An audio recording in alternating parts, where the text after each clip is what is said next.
On it. Good afternoon, Rotarians and guests. Welcome to the Rotary Club of Flint. Today is February 5th, 2021, and we are certainly appreciative of you joining us today. Take my crown off.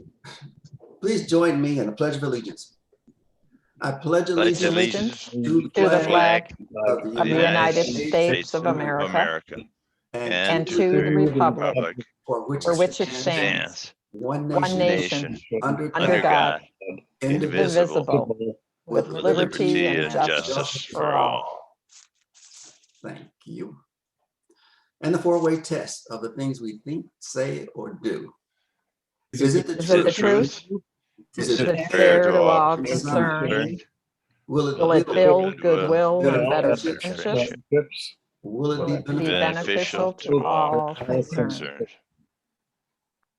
Hi, Bob. And today's Hi, Richard. inspirational message will be given to us by Miss Amy Krug. Amy, you are front and center. Thank you. Hello, friends and Rotarians. As you know, this week we celebrated a rather silly holiday of Groundhog's Day. Each February 2nd in Pennsylvania, a rodent named Punxsutawney Phil emerges or is ceremoniously yanked out from his burrow to look at his shadow. The result of this routing is said to determine whether or not we might anticipate the early arrival of spring weather. Since this chubby woodchuck saw a shadow this year, according to legend, we are meant to have 6 more weeks of winter ahead. Since many of us feel like we've been caught in our own version of this 1980s movie of the same name, I thought it would be worth reflecting on this tradition to see if this whistle pig was any more accurate at predicting the weather than our own Dartman Dave is in predicting the stock market. According to the National Oceanic and Atmospheric Administration, it is statistically more likely that Punxsutawney Phil will see a shadow than not. From 1887 to 2021, Phil has only seen his shadow 106 times and only overlooked it 19 times. For some reason, there's 10 years in there where Phil didn't show up at all. So based on my research, there's more to Groundhog Day, though, than most people think. Groundhog Day is actually rooted in astronomy. It marks the approximate halfway point between the winter solstice and the spring equinox in the Northern Hemisphere. The day has additional ties to the Celtic calendar, where it is known as Imbolc, an old Irish term most often translated as in the belly, which is a reference to the soon-to-arrive lambs of spring. Groundhog Day also coincides with the Christian Festival of Light, Candlemas, and a pagan culture is known as St. Bridget Day, honoring the Celtic god of spring and light, or goddess, excuse me. According to the editor of the Farmer's Almanac, while Phil doesn't factor into their long-term weather predictions, using lore for that purpose has been a long agricultural tradition. When the Almanac was started in 1792, everyone at that time had 2 books, the Almanac and the Bible. And that was pretty much where all of their knowledge came from. And they farmed to survive, so they needed to be able to understand the world around them. As humans, it is our nature to see patterns and to tell stories based on how we interpret the world around us. Folklore is often tradition with a hint of humor and a little bit of actual knowledge. It is important to our legacy to understand and to understand our ancestors. As such, I would suggest that we look at this midway point between winter solstice and spring equinox, which we celebrate as Groundhog Day, for what it meant to our ancestors, the triumph of spring over winter, birth over death, and the appearance of light over dark. Be well, friends. Well, thank you. Very educational. That was great. Health and welfare. Are there any updates on the health and safety of Rotarians? Okay, hearing none. Are there any guests to be recognized today? I have a guest I would like to introduce, if that would be okay with you, Mr. President. Certainly will. Coincidentally, the same last name as me. My wife, Jenny Godleski, is over there, but she's actually at work right now. So she's on a different computer. Okay. Hello, everyone. Welcome, Jenny. Welcome. Thank you. Thank you for coming. Thank you for having me. Always. Okay, are there any announcements? Al, would you like to give us a reminder about the February 10th program at noon by David Elliott? Yeah, we have a district Zoom coming up at noon, and it's on the environment, and it's a precursor towards the date of April 24th, Environment Day in the district, when it's the hope that all clubs will do something to improve the environment. As you recall, the environment has been added as an area for focus this year in Rotary. So we're trying to jumpstart that by talking about it first and then acting upon it secondly on April 24th. Thank you, Al Tucker. Appreciate it. Any other announcements? Okay, we move forward. Then it's time for the program. President-elect Kyle McCree would give the introductions as Flint Rotary welcomes our expert political analyst, Mr. Paul Rosicki. Kyle, the virtual floor is yours. Well, thank you, President Ray, and good afternoon, Rotarians and guests. As you are familiar, February for Flint Rotary is Governance Month. This is when we hear from and hear about individuals who have been elected to serve us at a variety of levels here in our community, our state, and our country. And we are kicking off our Governance Month with Mr. Paul Rosicki, a familiar face. If you've been attending our meetings or watching local television for any number of time, you have heard and seen Mr. Rosicki. We will be joined next week by Flint Mayor Sheldon Neely. We are working on the 19th, having individuals from our state delegation. And then on the last Friday in February, we'll be joined by the Genesee County Board of Commissioners Chair, Mr. Mark Young, just to give you a preview of what the month looks like for governance with Flint Rotary. A short background information on Mr. Rosicki. Paul Rosicki is a retired professor of political science at Mott Community College. He came to teaching somewhat accidentally, planning a career first to be a journalist. He worked for a daily newspaper in Illinois for about 5 years.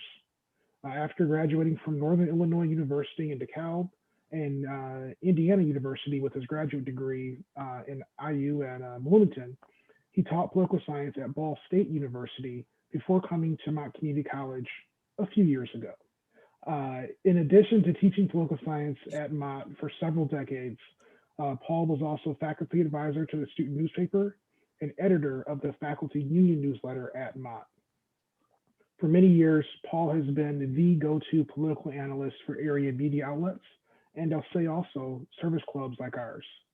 He has been a weekly political commentator on the Tom Sumner Show on WFOV, and he often moderates candidate panels and discussions in the community. And you can read him as he is a regular columnist for the East Village magazine in Flint, and he's also president of the East Village magazine board. And so someone who probably didn't need that much of introduction to this group, as we're very familiar with him, but someone who we are welcome to see, Mr. Paul Rosicki. Paul? Thank you, Kyle. And it's great to be here in many ways for this issue to begin your governance month.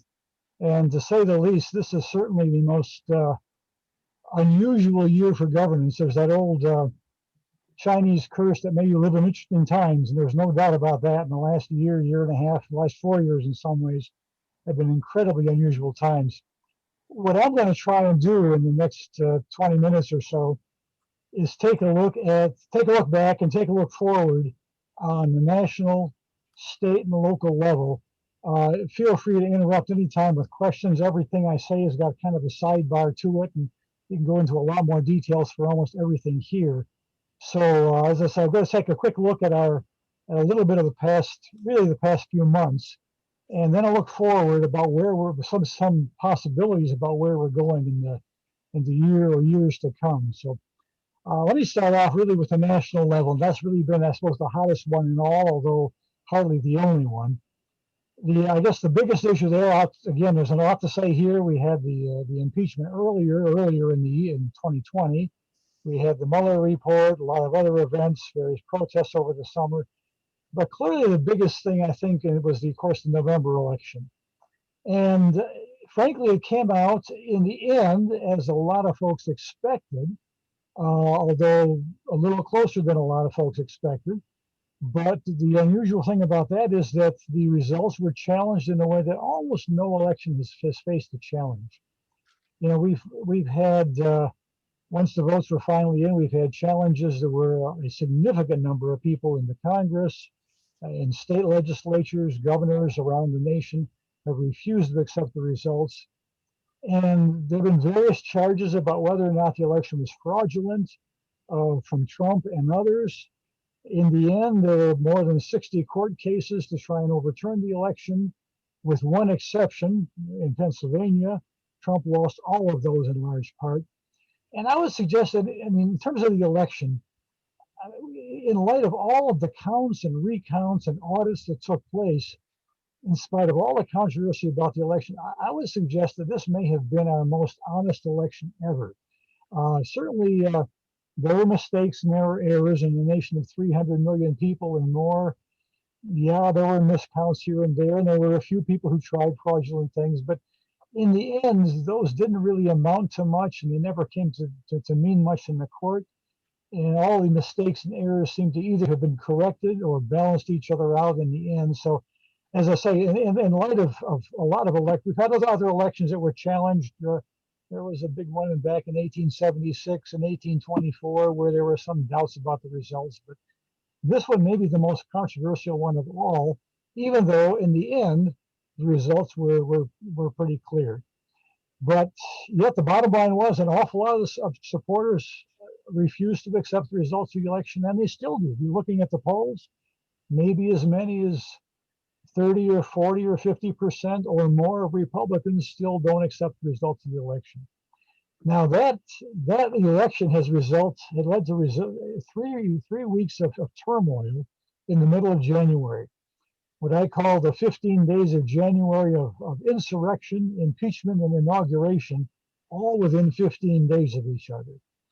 So on one hand, on January 6th, we saw what I suppose most people are calling the attempted insurrection, where you had the riotous mob really take over the national capitol, break windows, attempt to attack people in the Congress. Prosecutions have followed that in many ways. First time the Capitol's been overrun that way since 1814. So an incredible event. I recall watching that on television, being almost just mystified at what was happening. Hard to believe what was going on there. But that insurrection really kicked off all the events we saw in mid-January.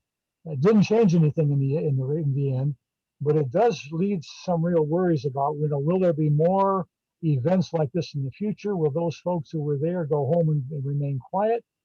Or will they mobilize and try similar things in the future at state capitals or at other events as well? It is, at the very least, a worrisome thing for the future. 1 week after that, on January 13th, we had the impeachment. Only the only time a president's been impeached 2 times in one term. It was mostly a partisan vote for the impeachment of Donald Trump. But a handful of Republicans did join with that impeachment, and that caused some turmoil in the Republican Party that I'll talk about shortly. And next week, the potential conviction is coming up. The trial's coming up in the Senate. And as things look now, they of course need a 2/3 vote in the Senate to convict. That means 17 Republicans have got to change their mind and vote to convict Donald Trump. At the moment, that seems very unlikely in light of some recent votes and recent statements. It seems to me the only way, I think, that you're going to see a conviction out of the Senate next week is if one or both of 2 things happen. Either if Mitch McConnell gives the green light and says, I'm voting for conviction and I want the rest of you Republicans to do that, he might bring along 17 people. If he does that, there's no sign he's about to, but if he does that, that might bring it about. The other possibility is that if, as evidence comes out about that insurrection on January 6th, if the, I guess the unusual thing about that is that when I first saw that, that looked like simply an unruly mob. But as events played out over the last few weeks, it looks more and more like there was a lot of planning into that. People brought bombs, guns, pepper spray, a lot of other things, and it looks like there's some serious planning well ahead of time for that. And the significance of that for the possible impeachment and the conviction is that if there's any evidence showing there's a significant tie between the White House and those folks in the mob at the Capitol, that might be enough to motivate some Republicans there. And by significant tie, I mean if there's a phone call or emails or meetings with leaders of that crowd, with White House officials, and evidence of that, that could change it. But again, right now it looks like they'll go through the impeachment next week, the trial next week, and most likely, barring some big surprise, most likely will not end up convicting there. So, as I say, it's worth seeing what that means for Trump. I'm not sure it's going to mean much in the end. Frankly, if he's acquitted, which is very likely, he may claim that as a victory, as he did the first time around earlier in the year. And the other question with the trial is, what does it mean for the Biden administration and the Biden agenda? I mean, is that impeachment going to take up so much time it's going to derail the appointment of Biden officials, derail other Biden major agenda items? That's been one major concern for Democrats, is that, yes, they want to get online with the impeachment, but they didn't want to have it chew up so much time and so much oxygen in the room that nothing else could take place. Right now, again, we'll see what happens, but right now it looks like it'll be a relatively brief thing. There'll be some testimony. Trump's not going to testify, apparently, and probably go to a relatively quick vote. I would expect within a week or so. We'll see what happens there. And then the third Wednesday in January was the inauguration. And that, too, like so many other things this week, just incredibly unusual because of the pandemic. It was, for the most part, a virtual inauguration, the only one of that kind for the most part. The main theme of the Biden inauguration was, I suppose, really two things: to deal with the pandemic and get the pandemic virus vaccines under control, to deal with the virus, and then the idea of uniting the nation. I mean, one thing that we've seen over the past year is this nation is more divided than any other time. Some people compare it almost to the days before the Civil War. I'm not quite sure it's like that, but certainly some very deep divisions. And the speech that Biden gave was an attempt to unite the nation. The point I'd make, though, I think, is that I don't think that a single speech or even a lot of speeches are going to change things. I think it's going to take is action. And I think if we get to the point where 6 months from now, the pandemic is under control, the economy is in good shape, and people are getting back to work and foreign policy is being restored, that may do more to restore confidence and trust in the system, more so than any individual speech. And I may say some things about that as we go along here. So those are the three things that really characterize the first month, just like I say, literally 15 days in the middle of January in 2021. Now, after all of that, where do we go? First of all, one big issue now is where do Republicans go? I mean, Trump really has effectively taken over the Republican Party for the last 4 years. You've seen that where even those few Republicans who have chosen to speak out against him were either driven out of the party or chose to leave the party or were attacked by party members. Yet the usual pattern is that when a president loses an election like this, usually he becomes kind of a has-been in his own party. That may be happening for Trump. He's been off Twitter for a while, obviously. But where he goes remains to be seen. He remains a major power in large part because he's got a lot of power in the primaries. Republicans are worried about the fact that if they take him on, if they attack him, that they will face a primary challenge in the Republican primary backed by Trump. And Trump has had, frankly, a pretty good batting average. And when that happened in 2016, 18 and a few earlier elections, Trump did very successfully take out some anti-Trump Republicans. So Republicans live in fear of Trump. That, I think, is one reason why not that many of them have chosen to take him on so far. Having said that, though, I think when push comes to shove, there's a lot of Republicans who would like to see Trump gone. First of all, they've spent a lot of time apologizing for him. Secondly, an awful lot of them would like to run themselves in 2024. And if Trump is out there running himself, he's going to be a big barrier. So I think at least in the back of their minds, there's going to be a lot of Republicans who may do what they can to elbow him aside. And what Trump does remains to be seen. And my guess right now is I wouldn't be shocked to see him pursue a third party option come 2024 or even before then. There's already a few beginnings of what's been called the Patriot Party in Texas and the state of Washington that might be the beginnings of something of that. So again, we'll see what happens. He may fade very quicker than we think, but at least right now it looks very much like he's going to be a major player in some version, whether he's in forming a third party. One other option, he may go back to the media, get a television show, radio show, something like that, where he again becomes kind of a media player as he had been before in some way. So again, it's also worth watching for other members, for Congresswoman Green, who's been in the controversy this last week, who lost her committee assignments. Will she remain a player for the QAnon conspiracy theories? Lynn Cheney took some attacks because she voted to impeach Trump. She's remained in power so far. So that division in the Republican Party is going to be a major factor to play out in the months and years to come. For Democrats, though, they've also got some serious concerns.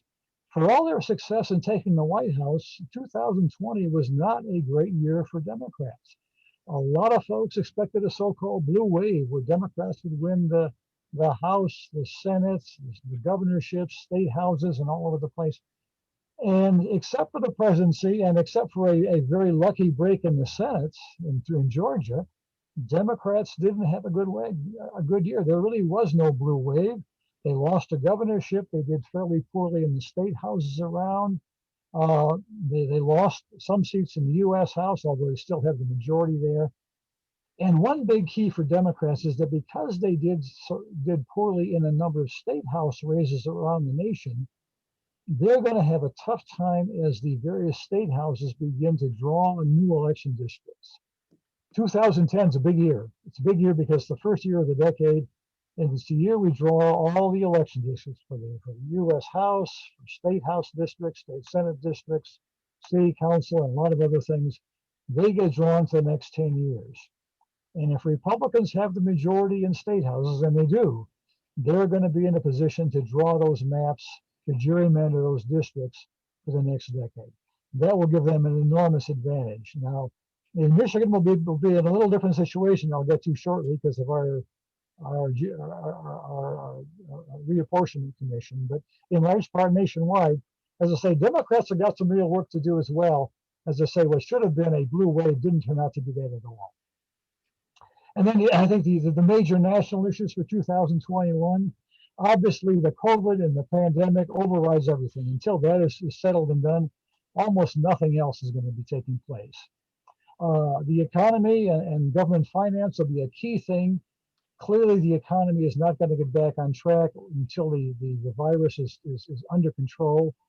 Yet it remains a hot button issue. The major division over where people have stood on the virus and masking and all the rest has been whether or not we should or should not open up the economy and schools, a key issue there in large part. The other issue I think is going to play a role in years to come is government finance, especially on the national level. We have spent a lot of money. In fact, just one more bill approved last night, a lot of money with all the various bailout programs dealing with COVID. And those are going to put an enormous amount of pressure on federal, state, and local budgets for years to come. And that may end up diverting funds from a lot of other programs we'd like to pursue. So government finance and government budgets are going to be a key issue for some time to come as well. I think the other thing we need to deal with here it's been an issue for a long time is trust in a great many institutions, governmental and otherwise. I mean, clearly one thing we have seen in the last 4 years, although I'd say it's the last 3 or 4 decades, is a decline in our trust in governmental institutions. Back in the early 1960s, something like 75%, 70 or 75% of all Americans said they had a great deal of trust in government's ability to solve major problems. Recent polls have brought that number down to 20, 30, maybe 35%, depending on which poll you're looking at. Now, the results of that's the result of a lot of stuff in the last 40 years. Vietnam, Watergate, yeah, Donald Trump, things like that. But trust in so many institutions, like the last election, has declined dramatically. So I think one of the key things we've got to do as a nation is to rebuild trust in a whole range of organizations, not just governmental ones, but a whole range of organizations across the board. So as I say, that's kind of a quick look on some of the national things we need to be looking at. On the state level, similar issues play out there as well. The pandemic, of course, a major issue in the state. And again, a big division within the state on reopening, division between Republicans and Democrats. Many thought Governor Whitmer's proposals to close things down in large part were too harsh. Many thought that she should have acted more quickly and more effectively and opened things up as well. And then a bizarre plot here in Michigan, of course, it's one of the strangest things. It's almost for an adventure novel, is the bizarre plot to try and kidnap the governor and try her and perhaps execute her in some bizarre way. Only what kind of a keynote to the kind of stuff that's been happening this last 6 months or so. And as I said, the major clash here in Michigan has been whether opening and closing for businesses between Michigan Republicans, who are a majority in the state legislature. And by the way, no change there in terms of the partisan leadership as a result of the last election. And again, key issue there over COVID bailout bills that are a major issue in large part for the state as well. What's kind of a remarkable thing is that in terms of the state, so far they have a surplus this year. The businesses have bounced, in spite of all the closings and everything else, business and tax revenue has been a little better than expected. So at the moment, at least, and it may only be for a moment, there has been a significant surplus. And one issue the legislature will have to deal with is how do they spend that money? There was the Citizens Research Council had a report suggesting it ought to be spent for a lot of underfunded retirement programs that are out there. But there's a lot of folks in line taking a look at that. And there's some real debate about really how long that surplus will even be there. It may be kind of a temporary boost because of some of the federal funds that have come into the state as a result of the COVID bailout. One big issue that's played a role in Michigan is, in terms of the governor's power, has been the confusion over over two major laws and the governor's power in dealing with emergencies. There was a law in 1945 that gave the governor very wide-ranging powers, almost, well, I wouldn't say unlimited, but powers without a time limit, at least, in dealing with the emergencies. Then there was a second one passed in 1976 that gave the governor a wide-ranging power, but limited her power to about 28 days. And there's been a lot of battle between the legislature and the governor over which law applied. But could the governor apply her powers for almost a year in dealing with the COVID virus, or did she have to consult with the legislature after 28 days? And I looked back one time and took a look at how often any governor has had to use emergency powers. And I was surprised to learn that they were used rather frequently, although almost always they were used for very temporary events, a snowstorm here, a flood there, a tornado somewhere else, and usually for a very local area, a small city or a county at the most. Rarely have we had, in fact, as far as I know, never have we had emergency powers that applied for the whole state for what now is moving on to close to a year's worth of length of time. So a very different kind of thing. And like I say, there still is that confusion over which law really applies there as well. The governor's State of the State address was about a week and a half ago. And her main issues were two things, almost like the Biden one. Let's deal with the pandemic first, get that under control, and reopen the state. And then the idea of again, healing the divisions, bipartisanship, trying to work together with the Republican legislature. And she pointed out a number of things where they had done that in the past, things like the budget within the last year or so, and few other justice reform cases where Democrats and Republicans had worked together.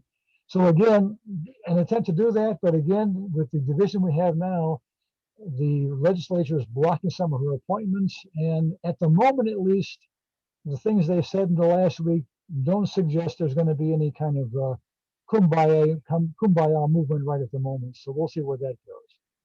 One other thing on the state level that I mentioned before is worth watching is that we're going to begin redistricting the state house districts, state senate districts, county commission districts, city council districts, and a few other things as well, once the census numbers are in. But now for the first time, Michigan's going to have this reapportionment redistricting commission that is supposed to be a nonpartisan group. For the first time, the idea is to try and avoid this partisan advantage that's been built into the redistricting for forever, and really in the nation, not just in Michigan. We'll see how well it works. I mean, the commission is meeting. One little hangup right now is that because of the pandemic, the census results appear to be being delayed. They should have been done by early January. It looks like either late March or maybe even into the early summer before we get the final census numbers. So we'll see, bottom line, where those numbers come out and how quickly they can begin that process. But again, if that plays out to be a genuine nonpartisan thing, that probably will work to the advantage of Democrats, because in recent elections, by recent I mean the last decade or so, for the state house especially, you've seen the majority of votes collectively statewide have been Democratic, but the majority has been Republican in the state house, in large part of the way the districts are drawn. If this commission redraws things in a genuinely nonpartisan way, that may give Democrats a slight advantage, but frankly, there's also some geographic difficulties in doing that, because Democrats are concentrating largely in urban areas that are a little harder to separate out compared to rural areas. So again, that's worth watching, though. It's going to be an important thing, and it's going to set the stage for the next 10 years of map making. And then finally, on the state level, we're already seeing the beginning rumblings of the 2022 election, as a few people are being mentioned as a possible opponent to Governor Whitmer for the governor's race. John James primarily, who ran for Senate twice so far, and a number of others. As I say, not much happening, though Whitmer's already raised some $5 million, which is being touted as a record of some sort. So again, as soon as one election is done, we begin looking at the other ones, and already we're starting to see the first rumblings a little bit of the 2022 gubernatorial race. And then finally, on the local level, something's happening here. We may be beginning to see the beginning of the end, maybe, of the Flint water crisis. The Flint water settlement looks like it's beginning to be settled. The federal judge did rule to accept that, yet there may be other ancillary lawsuits along the way, but it does appear to be at least a step along the way of settling some of these civil lawsuits revolving around the Flint water suit, some $640 million that revolving around that. And then in large part, as I say, that may go on for a while, but it looks like it's a step in that direction. And it also may prevent the city from being quite so liable, and being, one fear was that if they didn't settle for the legal settlement, that there could be a series of lawsuits against the city that could place the city in bankruptcy one more time. So that looks like, at the moment at least, that may be at least on the front burner. The criminal charges also are in the pipeline this year on the local level here against Governor Snyder and a number of others. Where those go remain to be seen. There's a lot of challenges against some of those charges already, but the mere fact that they've been filed after it looked like they weren't going to be filed at all may also be a step in settling some of those cases, wherever the final verdicts end up here as well. On the local level also, we're going to see the Flint City Council elections. This is the first full city council race under the new charter, and these will be 5-year terms. So in the future, the city council and the mayor's race will fall in line with the gubernatorial race. So these terms are going to go for 5 years until 2026. And it remains to be seen whether or not, I mean, there are folks already talking about running, in fact, or not running for this election and the city council. I guess the key question there is, will a new city council of any kind be any more organized or efficient and less chaotic than the current council? You can only shake your head at that. I mean, when you watch some of those meetings that go on for 6, 8, 10 hours or more, it is a kind of a bizarre scene in many ways. Another sidebar question here is, will the new election districts, the new wards, be in place for the city council election? This seems unlikely right now, because they'll be in the August primary and then the November election. So they may have the old districts up until 2026. But at any rate, city council elections coming up, and again, in light of all the turmoil that's been there for a while, it could be a very, very contentious kind of thing. Already a number of names being tossed out. Some people are already gathering petitions to begin the process as well. There have been changes in the county board as well on a local level here. 5 new faces, not a dramatic change in the partisanship there, but some significant changes there too.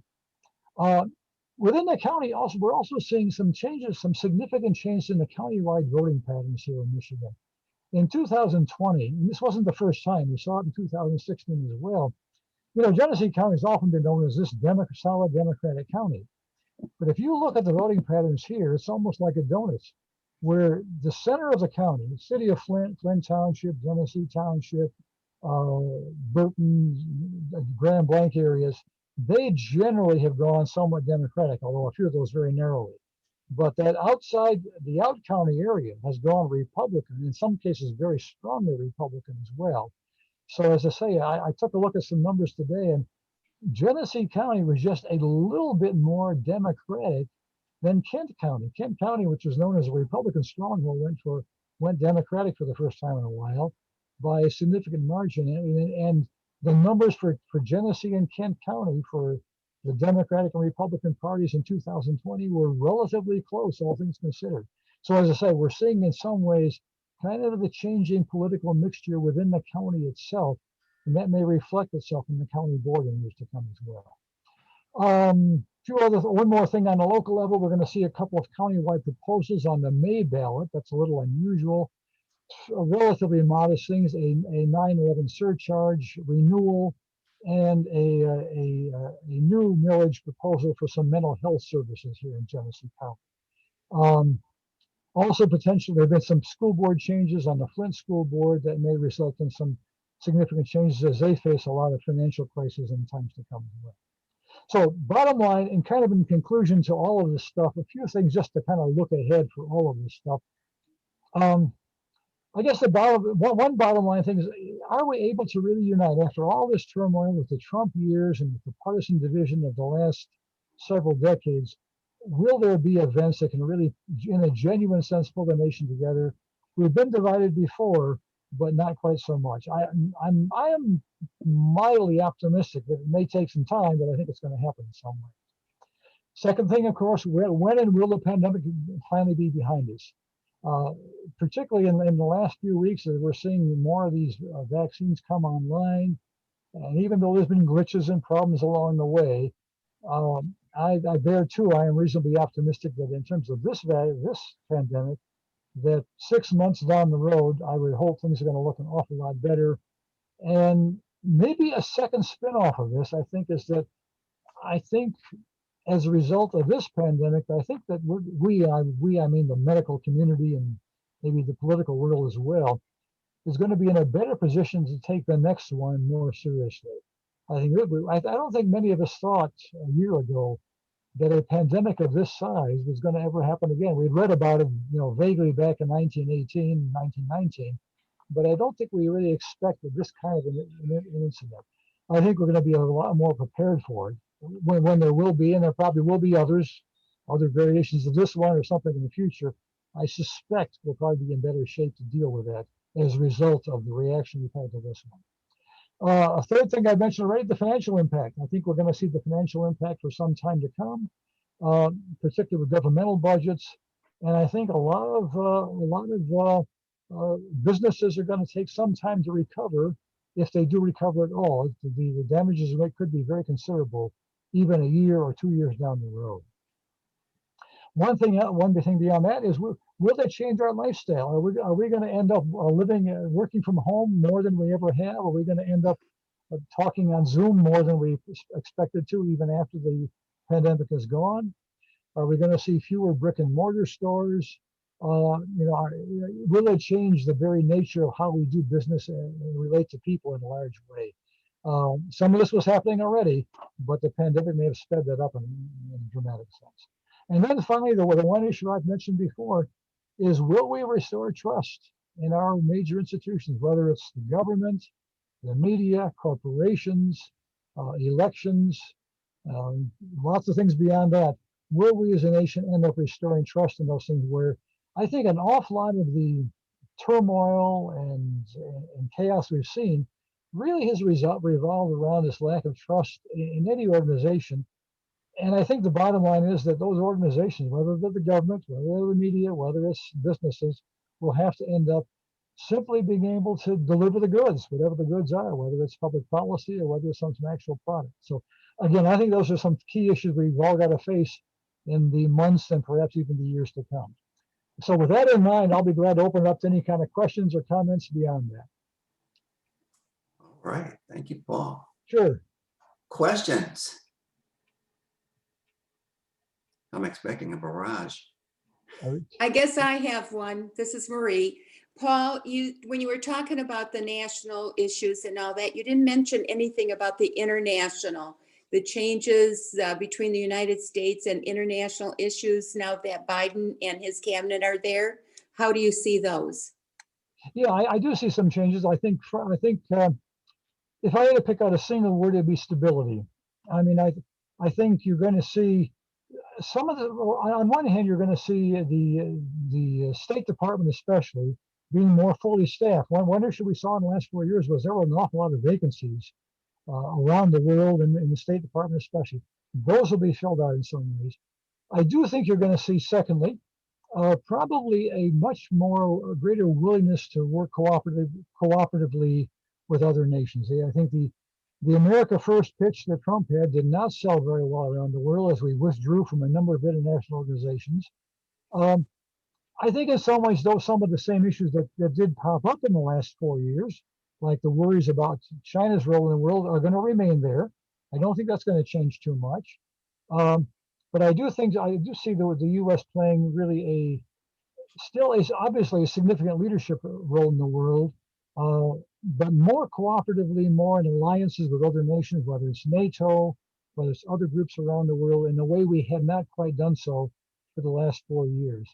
I think one other thing we'll be looking at too, when we talk about foreign policy and national defense, we usually think about the military and military hardware, and that's obviously very, very critically important and it needs to be maintained. But I think one thing we've seen is there are threats beyond that. Pandemic being one of those. I mean, the pandemic, in one sense, could do enormous damage to a single nation's defenses and stability in a lot of ways. The other thing is the internet. Then, in many ways, the internet itself has been attacked, and it doesn't require cruise missiles or atomic bombs to do that, and that could do an awful lot of damage as well. So I think the defense posture we have may need to go beyond the military in some way, looking at things like, as I say, pandemics, internet attacks, hacking, things like that. I have a question. Paul, I have a question. This is Jerry Hill. Hey, what do you see 4 years from now for the presidential candidates from each party? Do you have any ideas? As far as candidates, no. If I was making a guess, and I wouldn't bet a nickel on the accuracy of this, I have a hunch you're going to see a split in the Republican Party. I have a hunch you're going to see a third party, a Trump party of some kind, and then maybe a more traditional Republican Party with a Mitt Romney, or maybe a Ted Cruz. There's a lot of possibilities there. I really don't know, but I do see the potential split there, where some of this most strongly pro-Trump Republicans may break away, go for a third party pitch. How big that's going to be, I don't know. But I can see the more traditional Republicans, the small government family valued Republicans, staying with the Republican Party. And like I said, going for a more traditional nominee. Again, I throw out a Mitt Romney as a possibility, but there's a lot of others would fit the bill as well. And for Democrats, what's the interesting question is, I mean, 4 years from now, is Joe Biden going to go for a second term? He'd be 82 years old. I don't know. Could be a long shot at that point. There you have to wonder whether Harris would be taking a shot at it as the vice president. But then, even then, too, there's going to be a lot of Democrats who would also want to get in line for that as well. So, no, I really don't have any exact names, but I do see a potential split in the Republican Party. And also, frankly, again, some friction in the Democrats, too. Biden's still got to deal with the more liberal wing of the Democratic Party that has given him some friction. Well, not too much so far, but it's going to be there as the years go by. Dick Schick, I'd like to have a question. I was very interested in your comments about this election just occurred in November. We all know that the state executive committees, actually the state legislatures, are the ones that control the voting within every state. So it's the House and Senate of every state that determines how these elections are carried out. Yet in this last election, within the last 1 to 2 months, there were all kinds of changes made at the last minute that were not made by the state legislatures. And one thing, particularly, like one state mailed out 1,300,000 ballots that were not requested. Now this creates a potential for fraud. And anybody that has a brain in their head would understand that this does create that kind of a potential. Now, how can we at the national level have a more precise, same way voting for everybody throughout the entire United States, where only the legal ballots are counted and the illegal ballots are tossed out? Yeah, no, I mean, I think that you're right in one sense that there were a lot of changes because of the pandemic. And I think there were a lot of court challenges on many of those things you suggested, and most of those didn't go anywhere in large part. Frank, as I look at this election, one thing that strikes me is that in light of all the turmoil with the pandemic and all the change to the mail-in voting that really took off in a big way for a lot of states, that the election ran much more smoothly than a lot of people, myself included, expected. There were glitches, there were problems here and there, but in many cases, the election officials were required to throw together some programs at the last minute in terms of how they got the ballots out and collected them and so forth. And I think one thing we may see in the years to come, the next 4 years to come, is maybe a couple of things. I do see, frankly, a greater use of these mail-in absentee ballots, and in fact, after this past year, I've become much more of a fan of them than I was before, for a couple of reasons. On one hand, not only does it increase the turnout, which is not all bad, but it gives voters a chance to examine the ballot in a way they usually can't do in the voting booth. If you're a casual voter and just coming into the voting booth and you know who you're voting for president and for governor and so forth, but then you see a 6-paragraph proposal there in legal language, and you haven't read about it, you haven't heard about it, you're not sure what to do. Well, if you have that ballot in front of you a month ahead of time, you can look up and read and learn a bit about those proposals. So I think you'll have a more educated electorate by going that route.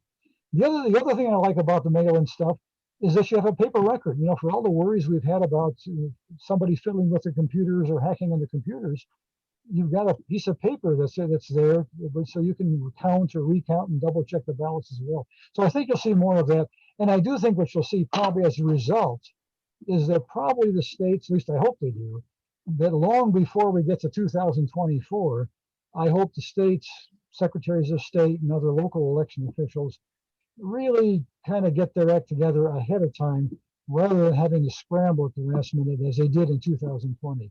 But bottom line was that in light of all the turmoil of 2020, like I say, I think it was one of a surprisingly smooth election and had far fewer glitches than you've seen in some earlier years, all things considered. But don't you think there's a big difference between the requested absentee ballots and the absentee ballots that were not requested? Oh yeah, I'm not quite sure your question, but yeah, there was. Nobody sent out ballots that nobody requested. Yeah, those were sent out by some, Michigan included, did that kind of thing. And in fact, both the parties did that too. In fact, I know regularly in past years, I've gotten requests from both parties, frankly, for an absentee ballot. So political parties have done that in states as well. But in Michigan, the state did that as well. And I think other states did so too. But the bottom line was, just because you get a request doesn't mean you're going to apply for a ballot or vote. Yeah. Mia, Paul. would you like to comment on applications rather versus ballots? I'm sorry? I was asking Mia if she wanted to make a comment. Sure. So there's a difference between an actual ballot and an application for a ballot. And there's nothing illegal about sending an application for a ballot. Sending a ballot would be illegal, but what was sent was the application to obtain one. Yeah, as I said, I get frequent applications for ballots from political parties, and even some candidates have sent those out as part of their campaign literature periodically. A lot of non-requested were sent out. Non-requested ballots or non-requested application for ballot? Non-requested ballots were sent out. And that's a fact. Yeah, I don't think that was the case in Michigan. And like I said, there were court tests on many of those things that I'm aware of.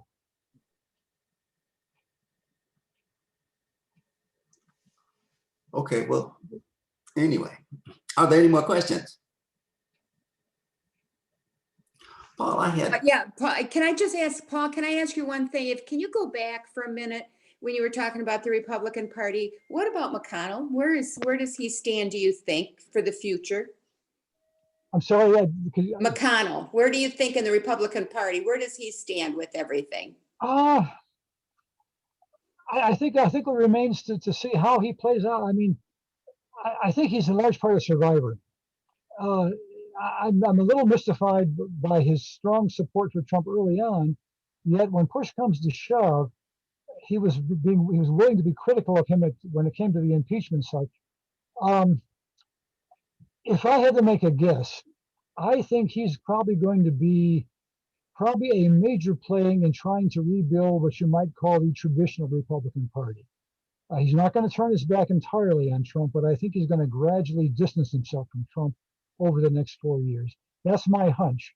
And I think he'll do it in part because of his own survival in Kentucky, but also in part, I think, because of his own background. He clearly is part of the traditional Republican establishment, and he's hardly of a mood to blow up his own party just for Donald Trump. So if I was making a guess, I say that. I don't see him running for any higher office beyond that, but I think he's going to be a major player in what some people may end up calling the rebuilding or reconstruction of the Republican Party. Yeah, I have a point.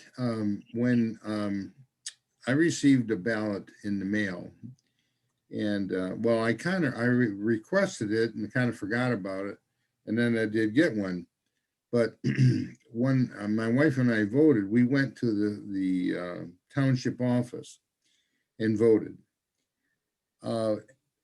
Well, they went through quite a procedure to be sure that the ballot that I had received was looked up on and voided in my presence. And I had to sign off on that. And they gave me another ballot, which I had to sign for. The reason I'm mentioning is because I know Dick Schick is concerned, and many other people are. I think the absentee ballots are a wonderful thing, for people that are older, or especially with the pandemic. But it just, and for the things that you said, it's really helpful. You can read it, and it's very, very thorough in terms of the control of those. You don't go finding a ballot and just go over and turn it in like some people say happens. I just wanted to point that out.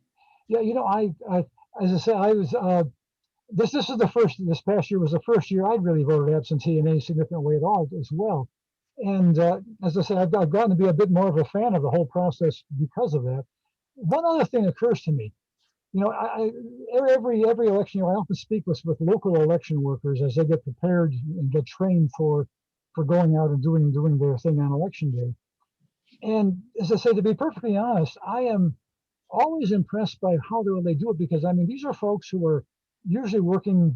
They're not working 24/7 at this job. They work a day or two a year, a couple days a year when there's an election, and they're very temporary workers. Many of them are seniors. Many of them are first-time employees, and they end up working from 5 o'clock in the morning till 8 o'clock at night or 2 o'clock the next morning, and they're exhausted. And they do a pretty good job. I mean, there are flaws, there are mistakes made. There's no doubt about it, but they do a pretty good job in that light. You know what strikes me, you know, as I thought about the whole way we do voting around here, is that when we have an election day, every election day, let's say in the city of Flint or all of Genesee County, all the local election officials have to drag out all the voting machines and all the tables and all the equipment to schools and churches and auditoriums and everything all over the county. And then after a day, they got to pack them in trucks and drag them all back. Wouldn't it be a lot more efficient to simply have one central election room someplace where you have all your computers and all your machines set up and plugged in and ready to work, when you're not dragging them all over the county, and then you run through all your absentee ballots at one time? I would think it was just in terms of just the logistics of lugging all this stuff around and having trained workers who were there on a relatively permanent basis would make our elections even more efficient than they are now. So I'm not sure it's going to happen, because again, I kind of enjoy the ritual of voting in person, but I think there's a lot to be said for the absentee mail-in voting process. Well, thank you, Paul.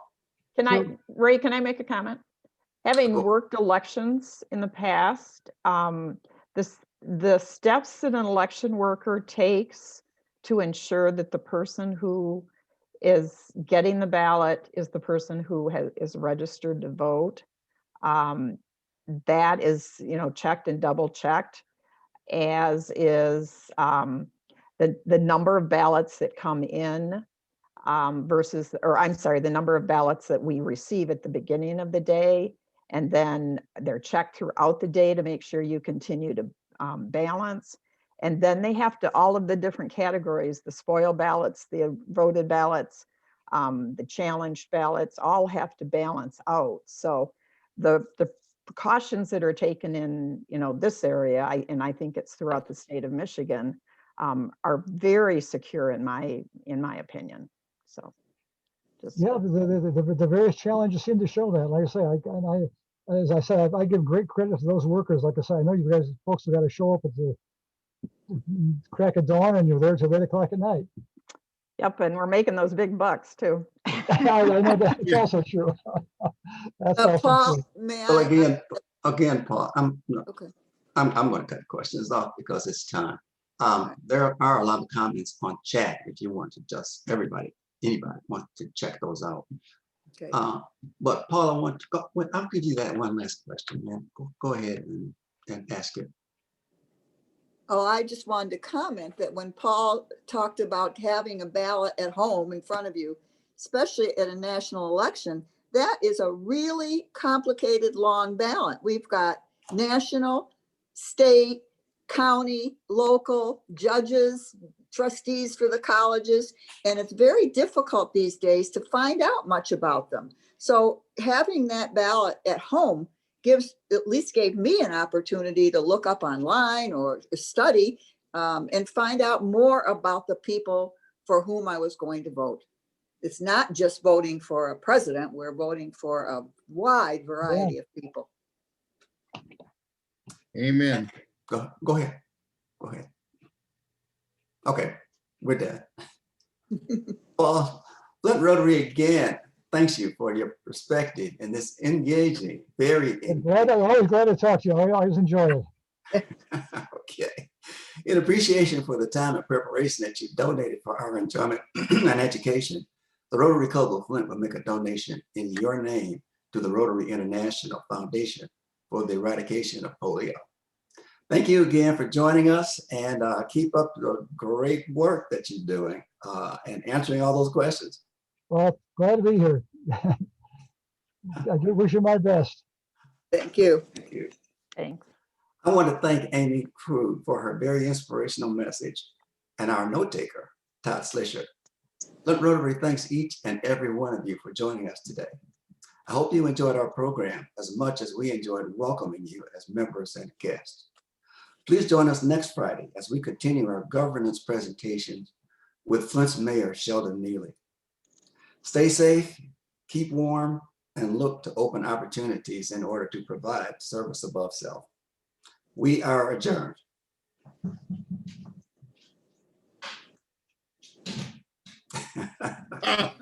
Ding! Oh, Good to see everybody. Good seeing you. Bye. We'll see you next week, Bye, folks. oh, no. George, please.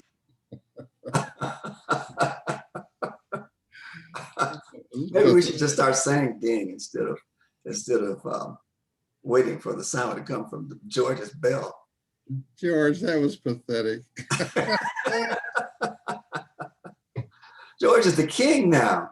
You can't talk to the king that way. George, put on your hat and sit in the corner. He's got to catch me first. Wow. Now you can say bye. That was quite a meeting. George. Reverend Kennedy, I didn't get a chance to say hi to you. Hi. How are you doing? Kennedy. Hi, it's good to see you all too. All right. Thanks for joining us. I guess I was looking forward to seeing you all, and I'm sitting in the living room watching TV. I kind of think that I had my wife come in from the hairdresser and touch me on the knee. And then a long time later, she did come in. I found out she hadn't been in the house, and just that's where I was. So I guess it's no thing I dreamed like. We're glad to have you aboard. Signing off. Have a good one, guys. Who said that? Todd Fisher. This is Todd Slisher. Hi, Todd. Todd. Hi, There you James. go. It's good to see you too, Todd. Good to see you. Everybody have a good weekend. Thank you. Yeah. You too. Are you leaving the meeting? All right. Well, we're looking for everybody next weekend. Any other comments before we go? No, just thanks a lot, Ray. A great program. Oh, thank you. And I've got a question, and I don't know if I should ask a question or not, but I will try anyway. Paul said something earlier about what happens if Biden should run for a second term. Do you think he'll run for a second term? Is that a question we shouldn't ask? Well, Paul talked about it. I mean, he's going to be 82, and it depends a lot on his health and how well he does. I think he's going to do a good job, so we'll see. That's a good question. Yeah. The challenge comes, though, is not whether he does a good job, it's whether the Republicans thinks he's done a good job. I think the Republicans are killing themselves. That's for I think so too. Yeah. But it depends on who makes the most noise about that. Well, we'll see. So far, I think Biden's got all things covered by putting the good people to work under him, and he's doing what he said he was going to do. So I'm impressed. Right. I'm impressed, and I have to say that this, I'm sure you all would agree that our makeup of the administration is something. His cabinet is different than what it has been for a while. So it's going to be an interesting term. No doubt about it. It's like Bob. I guess we could pray for it. Pardon? I guess we could pray for our government. That's for sure. Yeah. We better pray for it anyway. Yeah. That's right. Right. That prayers And brutally needed. pray that Reggie's buddy don't show up to be No. run again and make a lot of noise. Looks like Bob fell asleep. Burger King of George, get some vitamins over there, okay? Vitamins for who? Well, for George Aniak, so he can hit that bell. He had trouble picking up the gavel, didn't it? Okay, It's King George now. Oh, George is being Simon. He's not going to say anything. Oh. Anyway, thanks,